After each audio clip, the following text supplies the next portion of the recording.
I'd now like to call on Marc Weissman, a Valley civilian stranded overseas during the attack.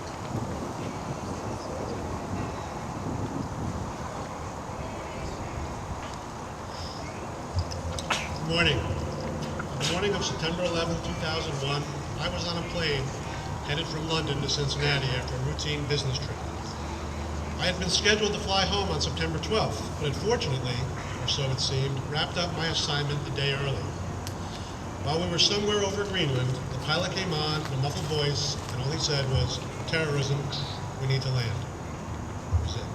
He gave no indication of what had happened, where it happened, or even if it was on our plane. Nothing. Everyone was strangely quiet as we descended, not to Ohio, but to the nearest airport, Gander International in Newfoundland, along with 37 other diverted aircraft.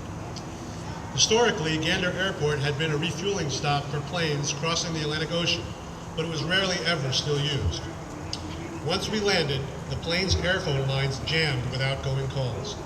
So I used my cell phone to call my family, find out what they knew, and let them know I was okay. It was lucky that my cell was fully charged because other passengers soon needed to use it to put their families at ease as well. When I first heard the Twin Towers were gone, I just kept shaking my head in disbelief. It had only been 7 years earlier when I was last inside the World Trade Center. I had taken the train to New York City for the Rangers Stanley Cup parade back in 1994, and I remember how joyous it was to come up from the subway on the escalators inside those massive buildings as fans shouted, "Let's go Rangers," as loud as I ever heard at Madison Square Garden. But now those same towers were gone. In Gander, we ended up staying on the plane for 31 hours before deplaning. No one complained, and no one questioned the need to do so. We all knew of the terrible tragedy unfolding in New York City. Ambulances and EMT vehicles circled the planes on the runways in case anyone needed medical attention. Nicotine patches were even handed out. And I guess more food was eventually brought on board, but how that happened still remains fuzzy. But I vividly recall the pilot opening the cockpit door despite the circumstances and allowing us to listen to the reports that were coming in over the radio. We had to stay on the plane for all those hours because none of the 38 inbound international flights were scheduled to arrive in Gander, a town of 9,000 people, so no customs agents were there to check in more than 6,000 unexpected visitors. Agents had to be transported from St. John's, a 4-hour drive away, to process us through customs. Then they had to find a way to get everyone from the planes to a makeshift customs area. And from there, they had to get all 6,000 of us into some kind of temporary housing.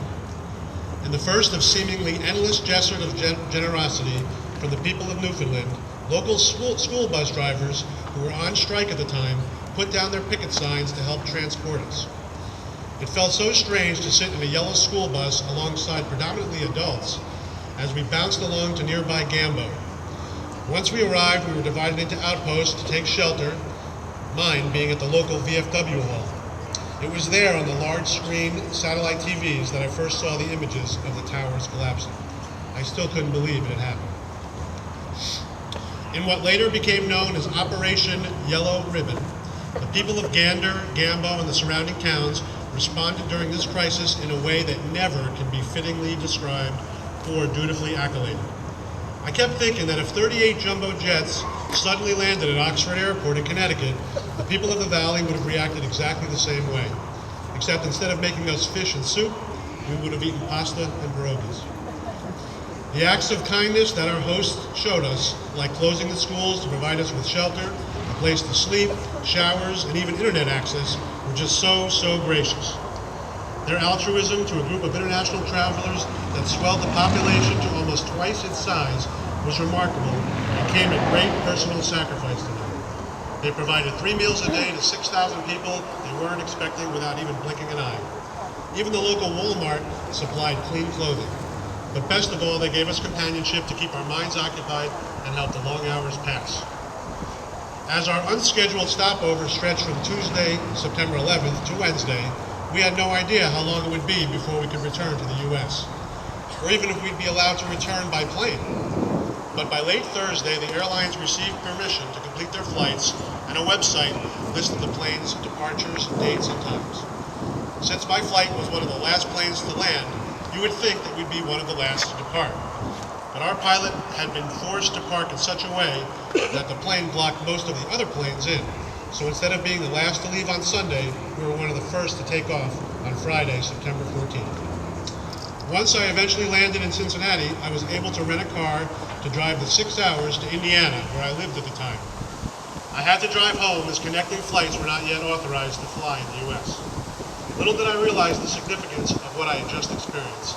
And to be honest, I sometimes wonder if I still do. Nevertheless, I would like to send out my deepest, most heartfelt thoughts, prayers, and condolences to the family and friends of those who were not as fortunate and regrettably did not return home. Though it may be cathartic to formally mark milestones like the 10th anniversary we're observing today, the intense pain felt since that day must be so difficult for them to cope with. Hopefully, with each passing day, those family and friends who have lost a loved one will continue to find reasons to carry on. Maybe knowing of the kindness showed by thousands of people in Newfoundland will help them heal a little bit more. And to those who gave themselves on that day, whether they were first responders or simply people near Gander who found the world suddenly on their doorstep, thank you, thank you, thank you.